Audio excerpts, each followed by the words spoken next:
안녕하십니까. 더 인터뷰 6.3 지방선거를 말하다 조병관 기자입니다. 오늘은 안덕면으로 출마하신 더불어민주당 하성용 예비후보자님과 말씀 나눠보도록 하겠습니다. 반갑습니다. 반갑습니다. 네, 예비후보자님께서는 요 정치 입문 전에도 태권도 선수뿐만 아니라 요 태권도 관장으로도 네. 이렇게 계셨었는데요. 요 가장 기억에 남는 대회라든지 수상 경험이 있으실까요? 저는 그 태권도 심판 생활을 오래 했습니다. 근데 그 중에 우리 제주도 선수를 국가대표 선발전에서 우승을 시켰던 그 기억이 가장 생생하고, 그 선수가 지금 현재 학교 선생님으로 재직하고 있고 선수 제자들을 양성하고 있습니다. 그래서 그런 부분은 좀 보람차고, 태권도 선수 그다음에 심판으로서의 좀 자부심을 느끼고 있습니다. 네, 대단하십니다.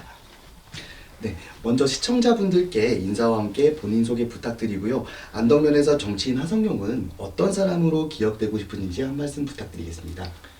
예, 안녕하십니까. 안덕에서 자라고 지금까지 지역과 함께해온 하성용입니다. 20대 청년의 활동을 시작으로 의용소방대, 청소년 지도협의회, 장애인 지원협의회, 주민자치위원회, 주민참여예산위원회 등 다양한 현장에서 봉사를 해왔습니다.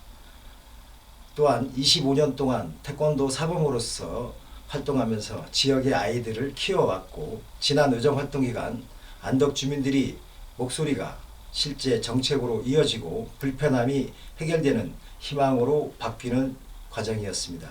저 누구보다도 지역 현안을 잘 알고 있는 사람이라고 생각합니다. 앞으로 안덕의 현안 문제를 책임 있게 풀어갈 수 있고 믿고 맡길 수 있는 사람으로 기억되고 싶습니다. 네, 말씀 감사합니다. 그럼 본격적으로 질문 드릴 텐데요. 요 주민들을 만나면서 가장 자주 듣는 이야기가 무엇인지, 또 그 말 속에 담긴 안덕의 현재는 어떻게 읽고 계신지 한 말씀 부탁드리겠습니다. 예, 요즘 많이 듣는 말은 어렵다, 살기 힘들다 라는 이야기입니다. 이는 안덕 지역뿐만 아니라 제주도 전역에 같은 현상이라고 보여집니다.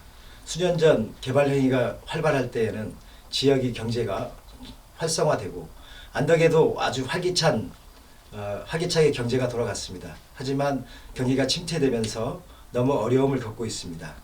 주택 미분양 문제, 신화역세권 개발이 지연, 고육과 인건비 상승 등 농업인을 비롯한 지역 경제 전반적으로 어려운 상황입니다. 단순히 경기 문제를 넘어 지역의 활력을 불어넣고 싶다는 마음으로 고민하고 있고, 앞으로 어떻게 대처해 나갈지 더욱더 신중하게 고민해 나가도록 하겠습니다. 이어서 바로 다음 질문 드리겠습니다. 요 안덕면이라는 곳은 아이들과 청년, 어르신까지 다양한 세대가 또 아우르는 지역 중 하나인데요. 요 세대 간의 간격을 좁히기 위해서 가장 먼저 필요로 하는 것은 무엇이라고 보시나요? 네, 서로가 자연스럽게 만나고 어울릴 수 있는 공간과 기회를 만드는 것이라고 생각합니다. 저는 아이부터 어르신들까지 행복한 마을을 만들기 위해 노력해 왔습니다. 어린이들을 위한 교육 환경 개선과 숲 놀이터 조성, 어르신들을 위한 경로당 환경 개선과 파크 골프장 조성 등 세대가 함께 이용할 수 있는 공간을 만들기 위해 노력해 왔습니다. 제주형 마을 만들기 사업을 통해서 공동체 활성화와 마을 생활 환경 SOC 사업 확충을 통해서 세대가 함께 어울릴 수 있는 공간을 만들기 위해 노력하고 앞으로 또 추진해 나가도록 하겠습니다. 네, 말씀 감사합니다. 예비 후보자님께서는 요 4.3 특별위원회 위원장으로 또 활동을 해오셨었는데요. 요 안덕면에서 4.3의 의미는 주민들에게 어떻게 이어져야 되는지 한 말씀 부탁드리겠습니다. 네. 저는 4.3 특별위원장을 맡으면서 4.3 기록물이 세계 유네스코에 등재되는 그 과정을 지켜봤습니다. 그리고 노마에서 국제 심포지엄과 레퀴엠 행사를 추진해 보기도 하였습니다. 4.3의 가치를 널리 아는 데 힘써왔고, 안덕 역시 4.3 희생자가 716명이라는 희생자가 있는 만큼 4.3의 가치와 아픔을 깊이 남아있는 지역입니다. 저는 4.3의 가치를 더욱더 펼쳐나가기 위해서는 아이들에게 소중한 교육의 기회와 평화와 인권의 교육에 대한 부분들을 더 충실하게 해 나가야 된다고 저는 생각합니다. 특히 제가 4.3 특별위원장으로 진행하면서 안덕의 유적지 관련 부분들을 위해서는 진입로 재포장 사업들을 추진해 왔고, 동강 분교 자리를 4.3 교육관으로 전환하는 과정들을 진행해 오고 있습니다. 앞으로 남은 과제들을 착실히 잘 풀어서 지역의 가치와 아이들에게 재교육의 교육을 시킬 수 있는 공간으로 만들어내도록 하겠습니다. 네, 4.3의 가치를 모두에게 다시금 알려주고 싶다라는 말씀이시군요. 예, 바로 다음 질문 들어가 보겠습니다.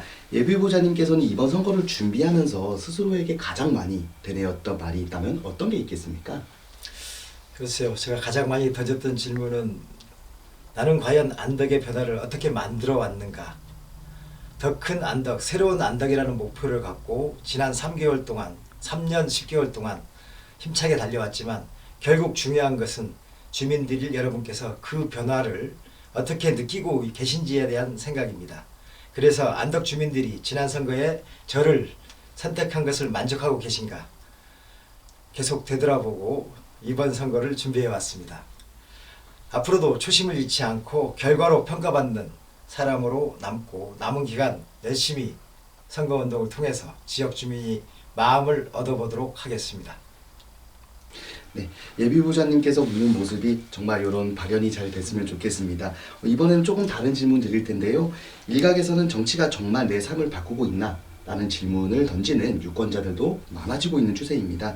이런 불신의 출발점은 어디에 있다고 보시는지, 그리고 지역 정치가 신뢰를 회복하려면 가장 먼저 무엇을 바꿔야 할지 한 말씀 부탁드리겠습니다.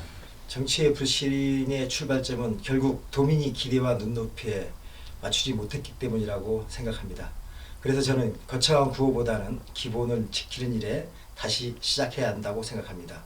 도민의 목소리가 실제 정책으로 반영돼야 되고 주민이 불편함이 하나씩 해결되어 희망으로 바뀌는 과정을 통해서 정치에 대한 신뢰가 회복될 수 있다고 저는 생각합니다. 경청과 소통은 단순한 말이 아니라 정책과 예산으로 반영돼야 되고 이 모든 과정들을 주민들이 직접 체감할 수 있어야 지역 정치가 신뢰를 회복할 수 있을 것이라고 저는 생각합니다. 네, 마지막으로 예비후보자님께서는 이번 선거를 앞두고 지역 유권자들이 가장 중요하게 봐야 할 기준과 또 임기를 마친 뒤에는 어떤 평가를 받고 싶으신지 한 말씀 부탁드리겠습니다. 이번 선거는 결국 지난 의정활동에 대한 평가라고 생각합니다. 얼마나 지역 주민과 소통했는지, 그 목소리가 얼마나 실제 정책과 예산으로 반영되었는지, 주민이 불편함이 얼마나 해소되었는지 꼼꼼히 살펴봐 주시기 바랍니다. 임기를 마친 뒤 거창한 정치인이 아니라 안덕 주민 곁에 늘 함께했던 사람으로 기억되고 싶습니다. 그저 편안한 우리 동네 성룡이로 불릴 수 있는 그런 정치인으로 남고 싶습니다. 지금까지 안덕면으로 출마하신 더불어민주당 하성용 예비후보자님과 말씀 나눠봤습니다. 다가오는 6.3 지방선거, 도민들의 현명한 판단을 기대하겠습니다. 더 인터뷰 조병환 기자였습니다. 감사합니다. 감사합니다.